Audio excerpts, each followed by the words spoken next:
May is National Bike Safety Month, and as you drive along roadways of all sizes here in the Low Country, you're bound to find yourself next to a biker at some point or on a bike with cars flying by you. So what should you know before you grab your helmet and hit the bike lanes? We're joined right now by attorneys Jeffrey Ward and Brandon Dawson with the Thumbs Up Guys for some guidance on this topic. Good morning to you both. Good morning. Great How's to it have going? you guys here. Yeah, I mean, we're seeing so many bikes on the road at this time. Beautiful weather that we're having. What are some of the most common causes of bicycle accidents that you guys see?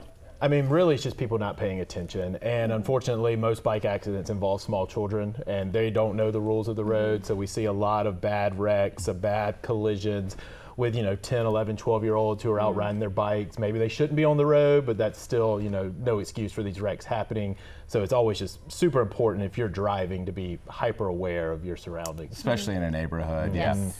Yeah, and then the other two probably main ones we see, especially with adults, is riding at nighttime without reflective clothing or lighting. That always surprises me that someone would be out there driving, their bicycle without the proper safety gear, which includes, the lights and usually a reflective vest. And then the other common one that we see is driving the wrong way on sidewalks. Yeah. So a lot of times bicycles actually are not supposed to be on the sidewalks. There's certain speed limits that typically they're not supposed to be over. But what will happen is they're going against traffic. So imagine if you're going up the street and you're at a stoplight, or stop sign, you're typically looking left to make a right turn.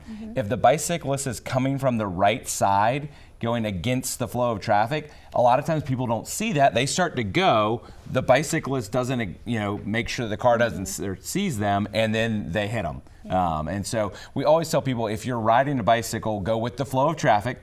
Do not go on a sidewalk against the flow of traffic. Make sure if you're crossing the street that you make eye contact with them, they acknowledge you. It's better to be safe than sorry, as they say. Yeah, so who's at fault if a car and cyclist collide?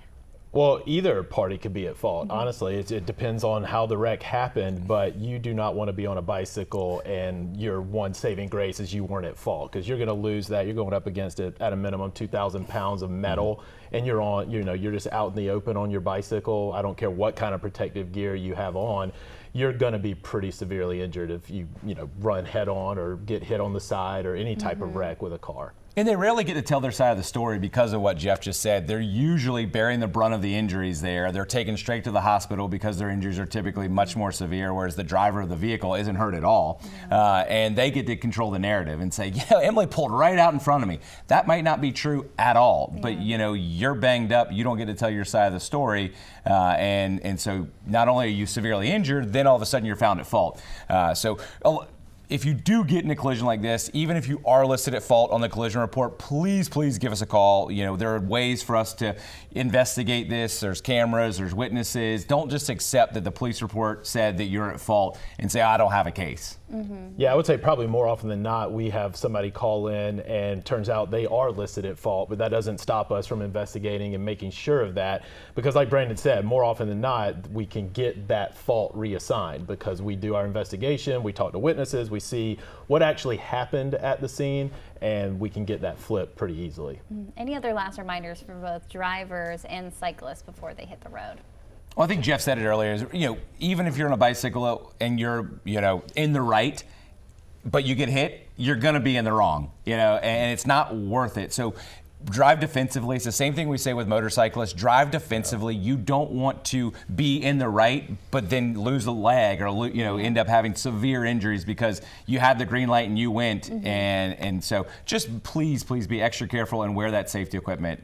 Yeah, and I always remind folks who are riding their bicycles, if you come to a stop sign, make sure you stop. Just because you're on a bicycle doesn't mean you don't have to abide by the rules of the road.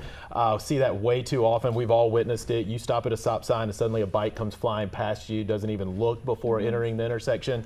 So like Brandon said, hypervigilance is very important on a bike. And if you're in a car, being hyper aware, especially if you're in a neighborhood and there's kids and other things like that could jump out in front of you. You don't want to be, like Brandon said, right about how the wreck and not be at fault, but then, cause a catastrophic injury to somebody. Yeah, e-bikes, by the way, a whole other layer to this. Yeah, that's a whole other segment. That's a different I've been segment seeing a for lot sure. of Basically that. motorcycles. So, exactly. I'm seeing that a lot around the Low Country. But guys, you know who to call if you're ever in the situation. The Thumbs Up Guys, of course, npaint.com, or you can call that number right there on your screen. Thank you, guys. Thanks, Emily. Thank you.